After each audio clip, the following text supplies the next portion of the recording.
We have touched upon the economic causes as well as we have touched upon the political causes. So before jumping into one more different type of cause, I will just try to take a quick recap of what we did with our political causes. Any of the student can raise his hand and answer my question. Two of the political causes that led to the revolt of 1857. Yes, sir. Doctrine of lapse and subsidiary. Doctrine of lapse and subsidiary alliance. We have discussed this in detail with Lord Wellesley and Lord Dalhousie taking it into action. And one of the most famous proverb, "Ladi badi mardani ki ho." And she became the victim of which policy? Then we had also understood with regarding to the economic causes, and we had touched upon Tata classes, and we understood the different cunning policies of the Britishers and how they drained the wealth out of India. So a quick recap, two of the economic policies that led to the rise of the cause of university. Drainage of wealth and revival. Tributary system and drainage of wealth, how they pulled out all the wealth from India. We have discussed this a lot in detail. Now today we will be starting upon a new topic, a fresh new cause that led to the revolt of 1857. Before I may start, I just want you all to have a look at a short video.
So my dear students, what we witness over here is a group of girls, you can take that. A group of girls, ladies, irrespective of their age, irrespective of their, let's take whether they are married or unmarried, unmarried, sorry. Students, please raise your hands. Ma'am, should I allow? Stop. Was irrespective of their age, his female gender, they were all beautifully dressed and they were walking down the stairs, and what you could see is there was a huge fire burning. These ladies, what act were they going to perform? Please? Yes, please. Because they were going to perform joy when they very willingly were ready to jump into the live fire, get themselves burned, just to rescue themselves from the evil hands of the invaders that were coming in India. Okay? Now this is what they were doing willingly. Getting burned alive in a fire by their own will. Of course the pain is no less. Think about the situation when the girl would be forced to sit alive on the fire and burn herself. How would that be? Would that be very pleasant? How much pain would be inflicted on a female gender if she would be forced to burn herself alive, and that too a girl of a tender age? My dear students, earlier days there was a system called sati. Today we are going to touch upon some of the socio-religious evils that took place, that were prevalent in our ancient India. Initially when the sati system started, it started on a good note. Of course, it's not good to be burned alive in any context, but in those days, these girls, because they could become widow at a very tender age, and the girls were not allowed to acquire any further education, as a result of which they would be always dependent on a man for their basic needs of survival. In those days, these girls, when they would turn widow, as you know, the invaders would come and they would even plunder the temples. Initially, these widows were sheltered in the temples, and they would be saris, not be given very good, nutritive, very delicious food to eat. The reason behind it is that they should not come in the eyes of the plunderers. Because these plunderers, they not only invaded and took away the wealth of India, but they could also exploit and abuse the women physically. Keeping these things in mind, our elderly ancestors in those days, they would keep the widows in sheltered temples. But unfortunately, these invaders started plundering the temples as well. Now, where were the women safe? As a result of which, these ancestors got very worked up. And they introduced something like a sati system. It is better for the lady to die rather than fall into the hands of these kind of ugly invaders. The sati, the lady, she would take 4 rounds around the dead body of her husband. The first demand she would make around the dead body is that will anybody from my in-laws side accept me and keep me nice? If nobody would say a yes from her in-laws side, her immediate in-law side, she would take another round, second round around the dead body of her husband. She would ask anybody from a maternal parent's side, will anybody take care of me from my maternal parent's side? If they would say a no, she would take the second round. The third round she would take, and she would ask anybody from the extended family, uncles, anybody, will you take care of me? Will you give me shelter? Will you give me food? If they would say no, she would take the last 4th round. Anybody in the village, will you take care of me? If they would not say a yes, then there would be no choice for the lady but to sit on the line. This is how the sati system initiated. But as you know, things perish into ugly shapes. Even when the girls were self-reliant, even when they were ready to get married, even there were people who were ready to hold their hands, this evil system did not stop and it became like a ritual. And they said any girl will have to sit alive on the fire and burn herself. Because this kind of evil started, the Britishers came to know about it and they decided to boycott this sati system. Today what we are going to see is that how these social events became a rising cause for the revolt of 1857. Followed by there were several different systems. We will be touching upon the video very shortly, which will give you a beautiful explanation with regard to what Tata has brought us, lovely animated video. Step 2, you went outstation anywhere in the Diwali vacation? Yes, you were sharing the compartment or you were holding the whole compartment by yourself? Sharing the compartment with somebody? Okay. Was that some other community or were they all Gujaratis? How was it? Everybody from different community. Did you mind them sitting by your side? You were okay with them sitting by your side? My dear darlings, in the earlier days, because the class in India were divided into 4 parts. Which one did you have learned this earlier? Anybody? Yes, please. Will I get into your lungs? Little louder. 4 varnas.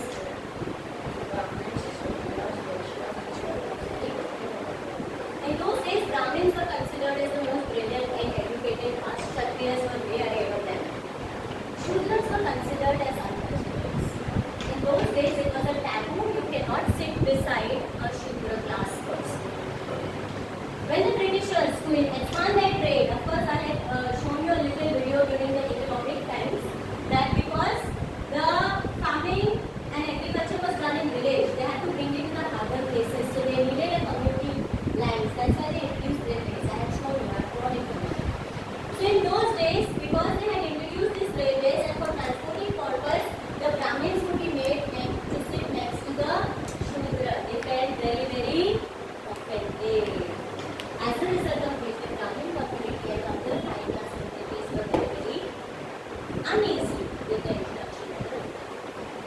Now, when we had studied Harappan civilization in your earlier classes, we would understand that if anybody would do anything wrong, they were hanged at the poles. During the Harappan civilizations, to punish them, they were hanged alive on the poles. Okay? Now, when the Britishers, they wanted a good communication system and they introduced the telegraph poles and they put poles around the places, the people misunderstood, the uneducated people misunderstood that these telegraph poles are made to anchors. As a result of which they were very upset and annoyed. As a result of which they were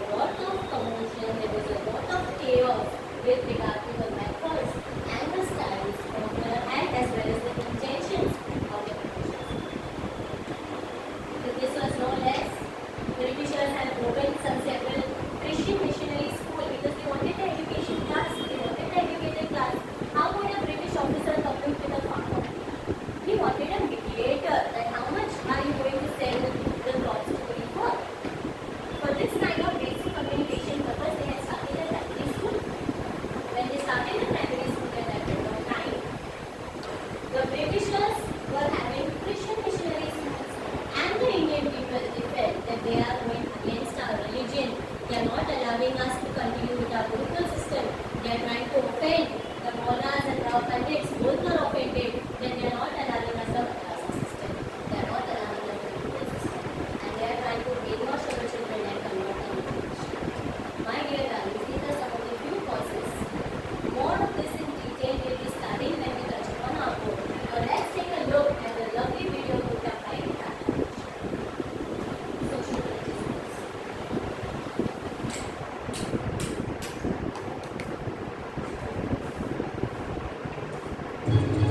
The revolt of 1857 was a result of social, economic, political, military, and religious discontent.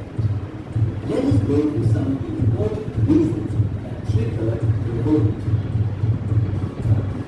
Some Hindus did not appreciate British interferences in their social customs. As you can see, my dear darlings, these girls were made because they turned widow, and in those days polygamy was practiced, which I have already explained you, one man with two wives. Even an elderly man was allowed to get remarried, and the tenderly aged girls were made to get married to an old age man, and old age would perish, and this young tender girl of a very tender age would be made to sit alive on the farm. The British started that this is going wrong, let's boycott it. So the older, elderly people, they were very offended. Yes, Tata. Second, the caste system, which was based on the four varnas.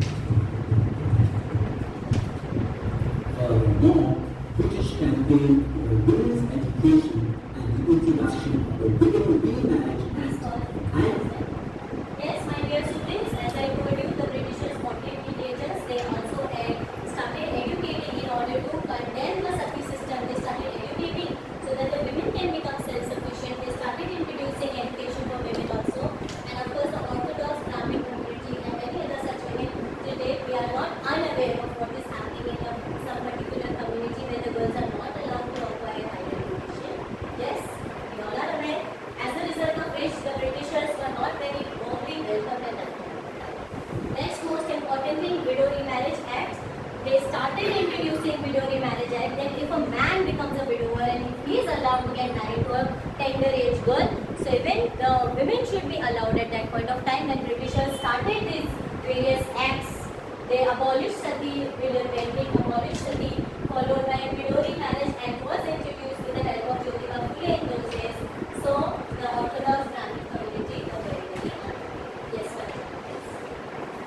India, the Orthodox Hindu society. The Indians also had apprehensions about the modern innovations such as railways and telegraphs. Railways and telegraph poles, like I told you, in those days they were just not understanding that these telegraph poles are having some scientific terms. They are used for sending a message from one place to the other. They were not understanding that railways are used basically for the trade for the Britishers. They were highly offended that all were made to sit in one compartment because in the rest of the compartments, my dear darlings, what was loaded? Lots of raw materials. So, of course, there was one single compartment which was used for commuting for the people. And in those days, if the Brahmin would be made to sit next to it, or Shudra caste, an untouchable caste, then they would not hide it. Next one, please. Rumors, telegraph posts were made to hand Indians who were against the British rule. By the introduction of railways, was believed to be one of the attempts by the British to divide the Indian caste system. Higher caste Indians refused to share the same compartment with lower caste people. The British also ill-treated Indians and called them barbarians and niggers. These cruel access to the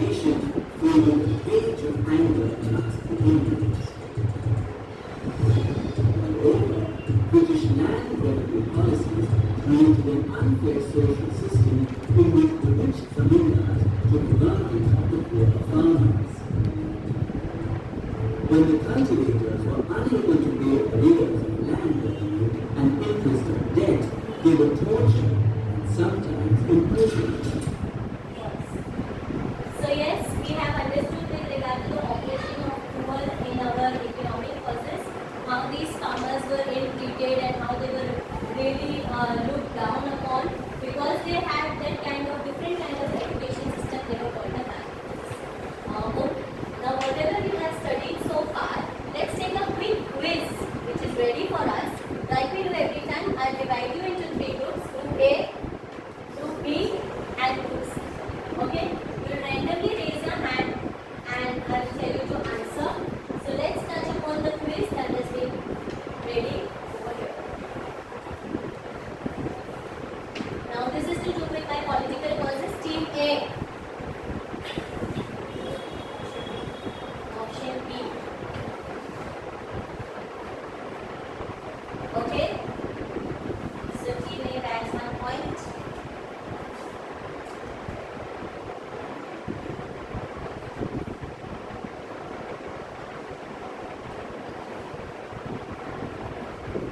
Okay. Next question please. Team B. Yes, please.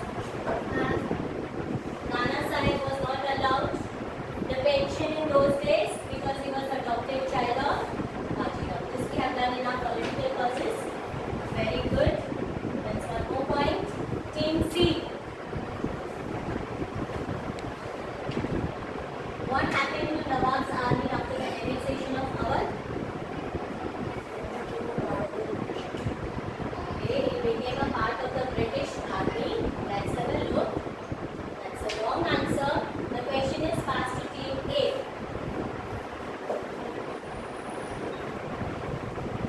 What happened to Nana Sahib army? Sorry, Nawab's army after the annexation of Awadh? Team A. Team A, should I pass it ahead? Yes, please. Option D, the soldiers of the army were imprisoned. That's again a wrong answer, my darling. What happened to Nawab's army? We have studied the subsidiary alliance system and Nawab was taken on the pretext of very good. Disgovernance and see you could not answer. Okay. Yes, my son. A.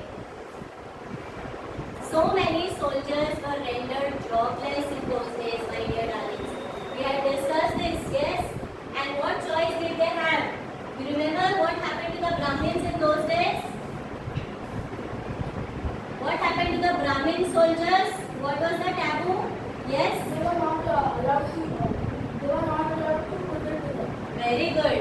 So when they were not recruited anywhere else, so many soldiers, 17,000 soldiers were rendered jobless. They had no choice but to abide by whatever position and job the Britishers were giving. What happened to the different communities in those days? Were they allowed to wear a turban? No. Were they allowed to carry any marks? No. And what about the overseas?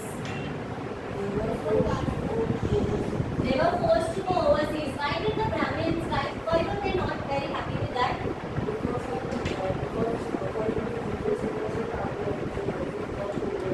What was the reason? What is the logical understanding that if they go overseas, what would happen?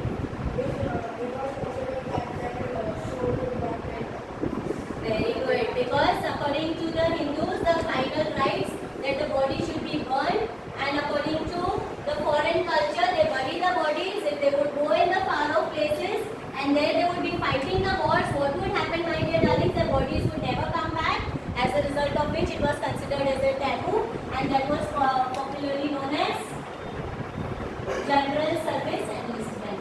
That you will come to you when you will come to exam. Okay, one, two, team. I think B answer. Yes. Okay, sorry, madam. We come to team C.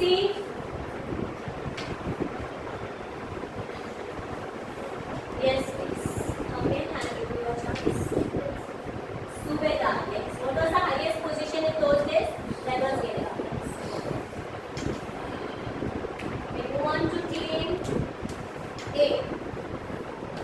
What was the message in the letter written by Bahadur Shah? Political cause? Yes, my son. B. Very good. So let's reorganize everybody. Let's bring them all together. Very good. Next, team B.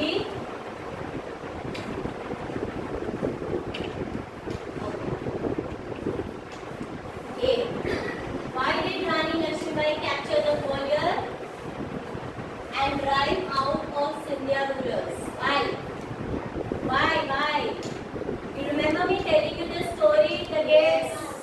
The gates? Yes. What the chances are? Yes, anyone? Yes, my girl? B. B, that's right, because they were loyal to the Britishers. Team C, your turn. Sorry, whose turn is it? C's turn. Govind and Vishnu were the sepoys in Virat army and raged humiliation treatment of their command comrades. They joined the other soldiers and what happened? See the British composition and focus. Something. Okay. Team A. Please start your ages. We'll stop here. Let's take the total because this we are going with the military cause now. May I request you to minimize this right now.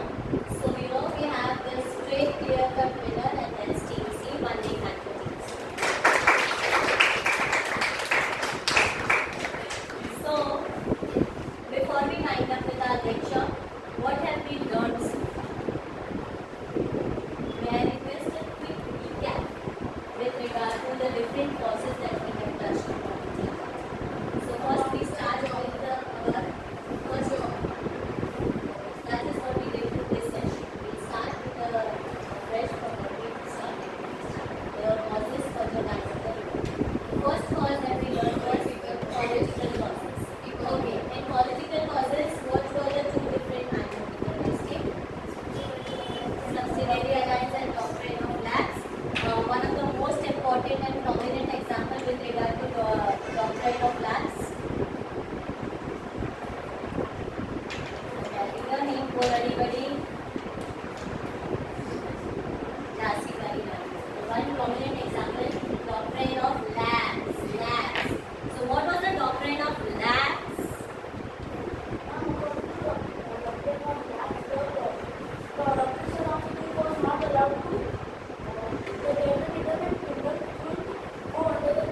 Very good.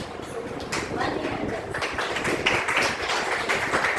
the next subsidiary alliance. Which kingdom was taken on the pretext of misgovernance? May I see some hands raised? Give some other chart. Nagpur, Satara, Jhansi, and the most prominent over here, which was taken on the pretext of misgovernance, whose 17,000 soldiers were rendered jobless. What was the place? Which place was it? Bihar, is it so? We just gave the quiz. Nawab of Awadh on the pretext of misgovernance. What had happened with the Nawab of Awadh? Was he really that kind of ingenuine person? Was he really not interested in taking care of the subjects? No. He was a good man. But what game did the Britishers play?